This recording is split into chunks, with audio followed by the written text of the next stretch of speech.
तो इसलिए हम जंग में किसी का साथ नहीं देंगे, अमन में सबका साथ देंगे। अब मैं अपने पाकिस्तानियों, ये जो अदम एतमाद की तहरीक है, इसके ऊपर जरा मैं बात थोड़ी सी करना चाहता हूं। पहले ये लोग कौन है जो अदम एतमाद की तहरीक चला रहे हैं? सबसे पहले मुजरिम नंबर 1 नवाज शरीफ झूठ बोल के सुप्रीम कोर्ट ने उसको सजा दी, बॉलीवुड की एक्टिंग की, रो धो के कि जी मैं तबाह हो गया, मरने वाला हूं, मिन्नतें करके बाहर चला गया। मैं ये सोचता हूं, नून लीग वालों अगर सुन रहे हो तो मेरी बात जरा, मैं चाहता हूं इस बात पे थोड़ा सा गौर करो कि कभी गीदड़ भी लीडर बन सकता है? कभी दुनिया में सुना है कि वो लीडर हो जो खुद दुमदुमा के भाग जाए और दूसरी तरफ भागा है? पहली दफा जनरल मुशर्रफ के दौर में तो आसिफ जरदारी ने तब कहा था, आसिफ जरदारी जब आप इकट्ठे होंगे तो जरा याद कराना शरीफों को और नून लीग को कि क्या आपने ये नहीं कहा था कि अटक जेल में टिश्यू के डब्बे खत्म हो गए नवाज शरीफ के आंसू पहुंचते पहुंचते, तो वहां रोना धो के वहां से भागा, झूठ बोल के गया कि मैंने कोई मुआहिदा नहीं किया। फिर वो सऊदी शहजादा आया और उसने मुआहिदा दिखा दिया, फिर कहता नहीं जी वो असल में 5 साल का था, 10 साल का नहीं। अब फिर बाहर चला गया है। अब नून लीग, मैं जरा अपनी, क्योंकि नून लीग में बड़े अच्छे अच्छे लोग भी हैं, तो मैं जरा नून लीग वालों से ये भी पूछना चाहता हूं, अपने जरा बच्चों को कहें जरा गूगल करें अपने मोबाइल पे, कोई इसकी दुनिया में मिसाल मिलती है कि एक मुल्क का 3 दफा वजीर आजम, उसके 2 बच्चे बाहर गए, अरबों रुपए के महलों में रह रहे हैं, वो खुद अरबों रुपए के महल में रहता है, और जब बच्चों से पूछते हैं कि जी ये पैसा किधर से आया, कहते जी हम तो पाकिस्तानी शहरी नहीं हैं, हम जवाबदेही नहीं हैं।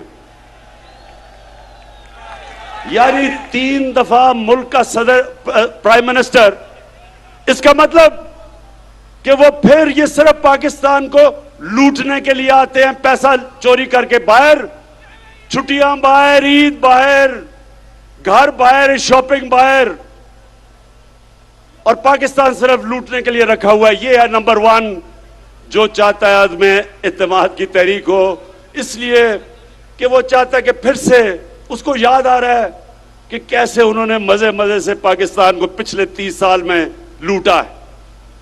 दूसरा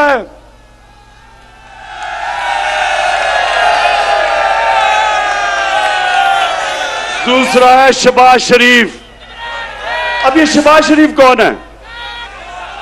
अगर आपने शहबाज शरीफ का पता चलवाना है तो कहीं से मकसूद चपड़ासी को पकड़ के ले आए। वो बेचारा मकसूद चपड़ासी, एक दिन उसे पता चला कि उसके बैंक के अंदर 375 करोड़ रुपया आ गया। ये इसी तरह ही था कि हुदैबा पेपर मिल में लंदन में काजी फैमिली बैठी थी आज से 20-25 साल पहले, क्योंकि इन्होंने तो पुरानी चोरी शुरू की हुई है ना, तो उनको पता चला कि उनके बैंकों में लाखों पाउंड आ गए। वो बेचारे हैरान, किधर से आए हैं? पता चला यहां से चोरी का पैसा पहले उधर भेजा और उधर से रेमिटेंस दिखा के पैसा पाकिस्तान ले आए। तो शहबाज शरीफ, अच्छा अब इसका मैं आपको एक बताऊं, इन दोनों ने एक बड़ा, ये हर कोई मैच खेलता है ना, तो इन्होंने एक मैच की एक टेक्निक निकाली हुई है। वो भगौड़ा जो उधर बैठा है, वो और उसकी बेटी, वो फौज को बुरा भला कहते हैं,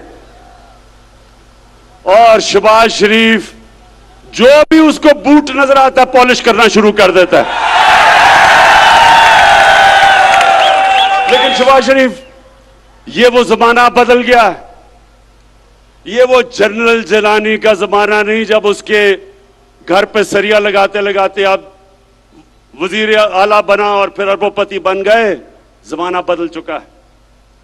आपको शहबाज शरीफ जो मर्जी आप कर लें, आपको जवाब देना पड़ेगा कि 16 अरब 1600 करोड़ रुपया आपके नौकरों के अकाउंट में कैसे आया। मैं फिर से नून लिख के पूछता हूं कि आप भी ये पूछे तो सही इससे कि 1600 करोड़ रुपया नौकरों के अकाउंट में किधर से आ गया। अगर हलाल का पैसा था तो अपने अकाउंट में लेते, क्योंकि आपने चोरी का पैसा था तो नौकरों के अकाउंट में। बेटे को भी इसने बाहर भिजवा दिया है, मकसूद चपड़ासी को भी बाहर भिजवा दिया है, अपने दामाद को भी बाहर भिजवा दिया है। भाई यहां तो अदालतें आजाद हैं, क्यों बाहर भिजवाया हुआ है इनको। तो ये है दूसरा जो डरा हुआ है कि इसका केस आने लगा है और अगर केस आ गया तो इसने जेल में होना है, इसलिए ये भी जल्दी जल्दी अदम एतमाद की तहरीक में। और तीसरा है नहीं बीमारी जरदारी। जरदारी का कमाल यह है कि जब बेनजीर इक्तदार में आई तो आते साथ ही एक साल ही नहीं लगा, सारी दुनिया में धूम मच गई मिस्टर 10% कि हर चीज के ऊपर 10% पैसे खींच लेता था। ये वो आदमी था जो बेम्बिना सिनेमा के टिकट ब्लैक करता था। उसके बाद जो इसने पैसा बनाना शुरू किया, इसके और नवाज शरीफ के ऊपर बाहर के अखबारों के अंदर मजमून आए, किताबों के अंदर इनका जिक्र आया, इनकी चोरी का। बीबीसी के ऊपर फिल्में बनी इनकी चोरी पे।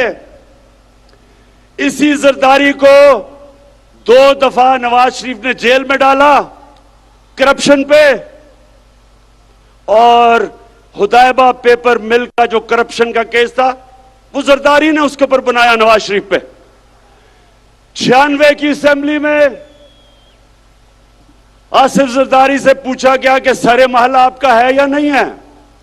एक बड़ा महंगा इसने महल खरीदा बर्तानिया में।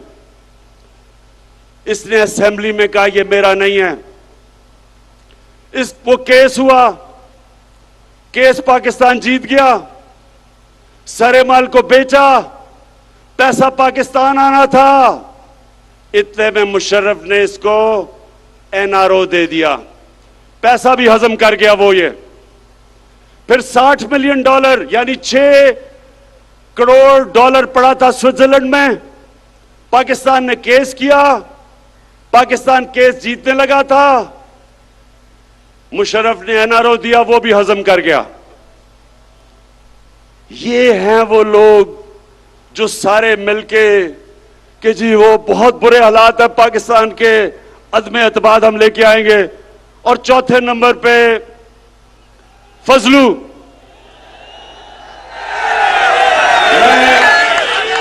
मैं इसको कभी मौलाना नहीं कहूंगा, क्योंकि मौलाना हम अदब से मौलाना को कहते हैं।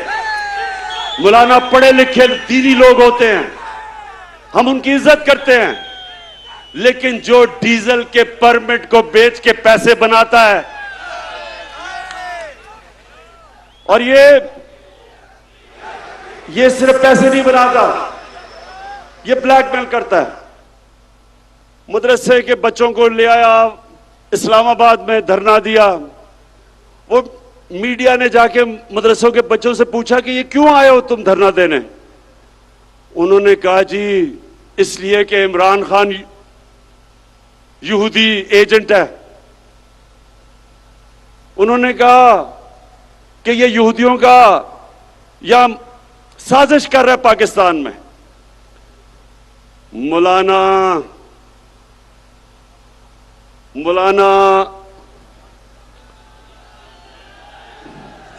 नहीं, डीजल नहीं मैं कह सकता इसको।